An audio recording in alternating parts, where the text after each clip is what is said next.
भरे भराए नहीं, खाली होकर जाए।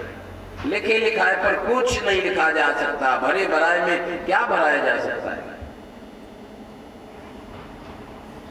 सर्वाजीत भरा भरा आया था, सदगुरु ने उनको ठीक से उनको चुकाया है। इसलिए हम खाली बन के जाएं, निर्मल बन के जाएं, पवित्र हृदय से जाएं। और आज तो पूर्णमासी का पर्व है, उसके विषय में भी चर्चा करूंगा आपसे। तो सत्संग में, सत्संग तो जरूरी है, सदगुरु का आदेश है, इसको तो कोई काशी का पंडित भी नहीं नकार सकता है। शायद कि एक वाणी को कोई दुनिया में पैदा नहीं हुआ खारिज करने की, ताकत नहीं है किसी की। साहिब का आदेश है, करिए नित सत्संग को बाधा सकल मिटाए, और ऐसा अवसर ना मिले दुर्लभ नर्तन पाए। दुर्लभ मनुष्य जीवन बड़ा दुर्लभ है। बंदी छोड़ कबीर साहब तो कहते हैं, और संतों ने भी इसको एक मुक्त कंठ से सबने दुर्लभ कहा है। बड़े भाग मानुष तन पावा, सुर दुर्लभ सद ग्रंथन गावा। रामायण भी देख लेना। मनुष्य जीवन दुर्लभ बड़ी कठिनाइयों के बाद 84 की परिक्रमा करने के बाद में प्राप्त होता है। मनुष्य जीवन भोग योनि नहीं, वस्तुतः मोक्ष योनि है। और मोक्ष केवल केवल केवल मिल सकता है तो सत्य ज्ञान से। सत्य ज्ञान की प्राप्ति कल खुले मुक्त कंठ से बताया था, पानी पाषाण से नहीं होगी। चाहे तुम सिर भी कुर्बान करके कर देना, चढ़ा देना पूरा काट के, दुनिया में कोई ऐसा वो नहीं है कि जो आत्मज्ञान हो जाए किसी पानी पाषाण की पूजा से। किसी नदी में स्नान कर लेना,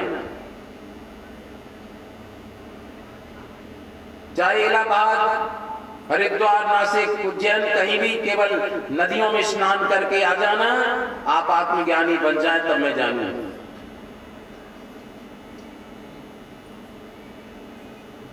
इसलिए निश्चय कर मानिए, ज्ञान होता है गुरु से। गुरु क्या है, गुरु कैसा होना चाहिए, इसके विषय में कल हम सत्संग में सुना चुके हैं। गुरु तत्व, कबीर दर्शन में गुरु तत्व क्या है, इसको सार संक्षिप्त में कल हम बता चुके हैं। इतना ही काफी है कि गुरु करे जानकर, पानी पीवे छान कर। और आपके संस्कार के अनुसार भी, आपका संस्कार में भी दम है तो पूरे गुरु मिलेंगे। मेरा अटल वचन मानना, आज पूर्णमासी को वचन दे रहा हूं। और आपका संस्कार ही घटिया है तो पापी का पापी गुरु, यह बूढ़ा संसार।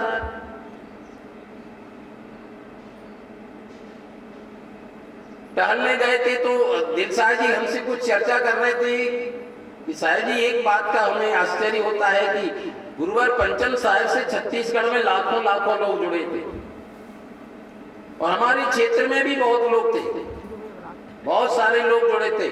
लेकिन कितने सारे लोग बोले भटक गए, अरे नए लोग जुड़ गए। कितने सारे लोग भटक गए। तो वास्तव में ये कोई आश्चर्य की बात नहीं है। जिनका संस्कार ऊंचा होता है वही उसको पचा पाते हैं। और कोई भीड़ के में भी चला जाता है, भीड़ देखकर संस्कार कमजोर है, चलो भीड़ बहुत अच्छा बड़ा कार्यक्रम है, को अच्छा भोजन भंडारा होगा। कितने लोग तो वहां इसलिए भी जुड़ते दीक्षा लेने के लिए। मेरे जीवन में भी ऐसी घटित घटनाएं हैं। अच्छे त्यागी ब्रह्मचारी महात्माओं से दीक्षा ले लेंगे तो मेरी दुकान अच्छी चलेगी, मेरा ऐसा काम मनोकामना हो जाएगा, मेरा ऐसा काम बन जाएगा। और जितने भी जो आप भीड़ देख रहे हैं, कहीं जहां रहे सभी की, कहां जा रहे हैं, हरियाणा जा रहे दौड़ते हैं। ये सारे लोभी लालची लोग इसमें जुड़े हुए, चमत्कार को नमस्कार करने वाले। अनुरागी तो कोई बिरला होता है, जो ज्ञान सत्संग का मूल्य, गुरु का मूल्य समझता है।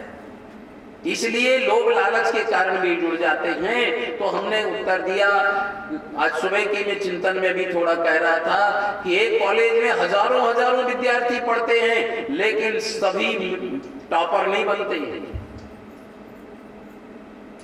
कोई कोई उसमें परिश्रम करने वाला, कोई होशियार होता है, वही मेरिट लिस्ट में उसका नाम आता है, टॉपर बनता है और अच्छे अंक प्राप्त करके सबका धन्यवाद का पात्र बनता है। कॉलेज एक ही है, बिल्डिंग एक ही है, शिक्षक एक ही है, सिलेबस एक ही है, लेकिन एक नंबर 1 आप बना, मेरिट लिस्ट में नाम आया, टॉपर बन गया, दूसरा मध्यम अंक लाया, तीसरा कम अंक लाया, चौथा फेल भी हो गया।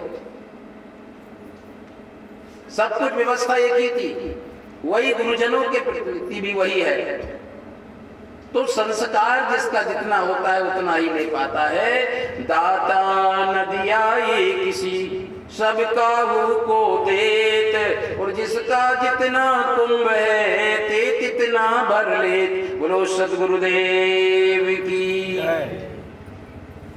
महापुरुष तो सबको देने के लिए आते हैं, बादल तो सबको बरसाते सबके ऊपर। ऐसा नहीं कि गरीब का झोपड़ा है तो कम बरसाए, अमीर के घर में ज्यादा बरसे, सब पर बारिश करते हैं। अब कोई अहंकार का छाता तान के खड़ा हो जाए, कहे में बारिश नहीं भीगा रही, तो अब उस बारिश का क्या दोष है?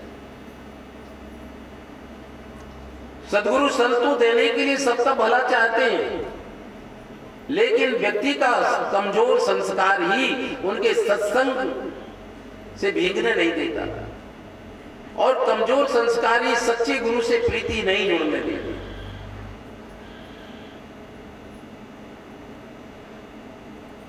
इसलिए बल्कि कुछ लोगों का ऐसा संस्कार होता है, वो जीवन में कहीं भी पूर्ण रूप में समर्पित नहीं होते, और वो थोड़ा इधर थोड़ा उधर, वो वंचक भक्ति करते रहते जीवन भर। काशी गए तो काशीदास, मथुरा गए तो मथुरादास। अरे सम्मान तो सबका करो, लेकिन कोई एक सिद्धांत से तो स्थिर हो जाओ, एक सिद्धांत से भी स्थिर हो। श्रूयताम धर्म सर्वस्वम सत्वा तैव अवधारितम आत्मने प्रतिकूलानि परेशान न समाचरे। सबकी सुनो समझो सबको, लेकिन एक सार सत्य पर स्थिर होना ही पड़ेगा जीवन में, अगर आपको सत्य सुख शांति मुक्ति चाहते हो। पतिव्रता की साहब ने साखी ग्रंथ में पतिव्रता का अंग है, पतिव्रता की बहुत प्रशंसा की है। तो भक्ति भी पतिव्रता की तरह होती है। पतिव्रता अपने पति पर ही निष्ठावान रहती है, अनेक ऐसा नहीं कि परपुरुषों को गाली देती है, वो सबका सम्मान करती है, लेकिन अपने पति पर निष्ठावान रहती है। ऐसे ही सबका सुनो समझो कोई बात नहीं, लेकिन हमें एक अपने भक्त के सद्गुरु को पहचानो, आदि सद्गुरु को पहचानो, हंस गति को लाओ। हंस गति जब तक, और ये हंस गति सत्संग से ही आएगी, गुरु के सानिध्य से ही प्राप्त होगी। और जब तक हंस गति नहीं आएगी तो तुम ज्ञान के सतलोक की बात तो छोड़ दो, ज्ञान के अधिकारी भी नहीं होगे, आवागमन से मिटाने के भी तुम अधिकारी नहीं हो। शक्लो दुर्मति दूर करो, अच्छा जन्म बनाओ, काग गवन गति दूर करो, हंस गवन चले आओ। पहली शर्त रखते साहब, मुझे जैसा हो रहा सब सुख तेरे पास, तो मेरे जैसा तो बन जाओ। तो कभी गौर किया आपने कि सद्गुरु हमारा कैसा है? सद्गुरु का थोड़ा से अंश तो हमारे अंदर आखिर आना चाहिए। हमारे सद्गुरु में क्या विशेषण है कि ये अनुसंधान